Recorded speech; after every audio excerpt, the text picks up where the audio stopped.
नमस्कार, हरियाणा डायरी में आपका स्वागत है। मैं हूं आपके साथ अमित शर्मा।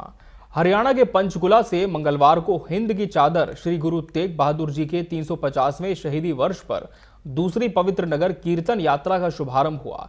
यात्रा में मुख्यमंत्री नायब सिंह सैनी भी शामिल हुए और गुरुद्वारा श्री गुरु नानक दरबार गांव गोरखनाथ में आयोजित अरदास कार्यक्रम में हिस्सा लिया।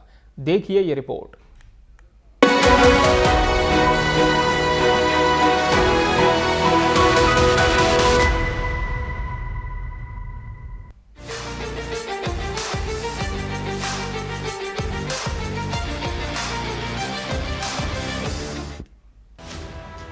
हिंद की चादर श्री गुरु तेग बहादुर जी के 350वें शहीदी वर्ष पर मंगलवार को दूसरी पवित्र नगर कीर्तन यात्रा का शुभारंभ हरियाणा के पिंजौर से हुआ।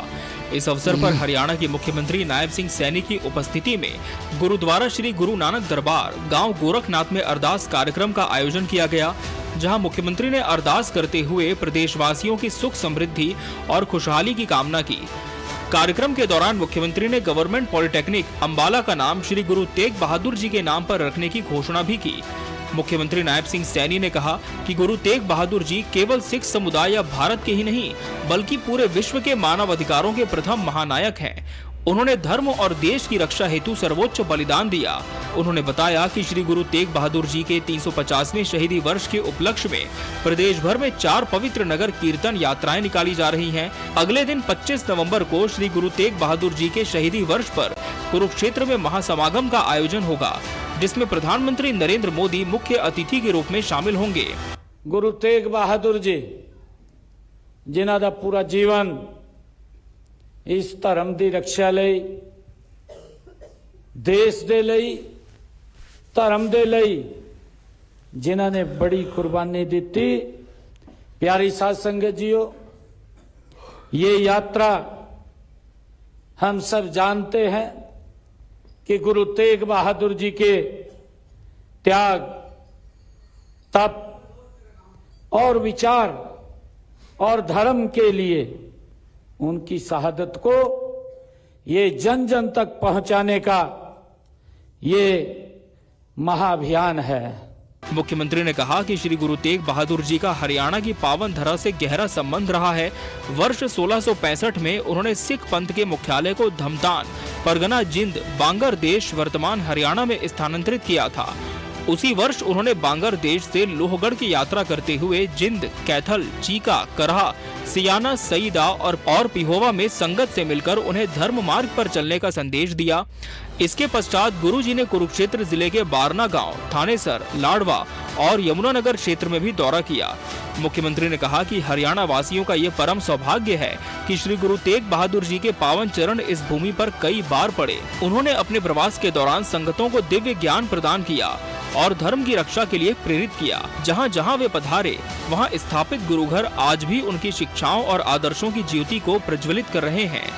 गुरु गोविंद सिंह जी के 300 साला उनका मनाने का काम किया और गुरु तेग बहादुर जी के 300वें प्रकाश पर्व दिल्ली हो चाहे पानीपत हो, वहां पर बड़े पद्धर के ऊपर मनाने का काम हरियाणा सरकार ने किया है। हम सब के लिए ये बहुत ही गर्व और गौरव की बात है कि गुरु तेग बहादुर जी के ये 350वें शहीदी वर्ष को हम राज्य स्तर के ऊपर मना रहे हैं, जिसकी अगुवाई हरियाणा गुरुद्वारा प्रबंधक कमेटी हमारे जगदीश सिंह जी जिंदा वो लगातार इन यात्राओं को आगे बढ़ा रहे हैं।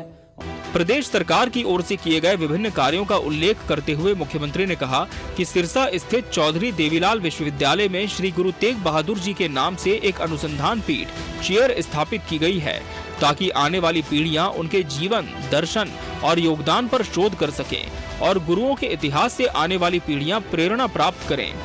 यमुनानगर में बन रहे मेडिकल कॉलेज का नाम भी श्री गुरु तेग बहादुर जी के नाम पर रखा गया है, जो जल्द ही जनता को समर्पित किया जाएगा। मुख्यमंत्री ने कहा कि पंचकुला से पोंटा साहिब तक की सड़क का नाम श्री गुरु गोविंद सिंह जी के नाम पर रखा गया है। और आज मैं इस अवसर के ऊपर गुरु तेग बहादुर जी को समर्पित आज मैं गवर्नमेंट पॉलिटेक्निकल अंबाला, उसका नाम गुरु तेग बहादुर जी के नाम पर रखने की मैं घोषणा करता हूं। हमने यमुनानगर में जो मेडिकल कॉलेज वहां पर बन रहा है, लगभग वो बन करके तैयार हो गया है, जल्दी ही वो वर्किंग में आ जाएगा। उस मेडिकल कॉलेज का नाम भी हमने गुरु तेग बहादुर जी के नाम पर वहां पर रखा है। श्री गुरु तेग बहादुर जी के 350वें शहीदी वर्ष पर निकाली जा रही ये नगर कीर्तन यात्रा न सिर्फ श्रद्धा और आस्था का प्रतीक है, बल्कि समाज में एकता, मानवता और धार्मिक सहिष्णुता के संदेश को भी आगे बढ़ा रही है। प्रदेश भर में निकाली जा रही इन पवित्र यात्राओं से गुरु जी की शिक्षाओं का संदेश जन जन तक पहुँचे, इसी भावना के साथ 25 नवंबर को कुरुक्षेत्र में होने वाले महासमागम की तैयारियां जोरों पर हैं। Bureau report, TV 24 news, Haryana.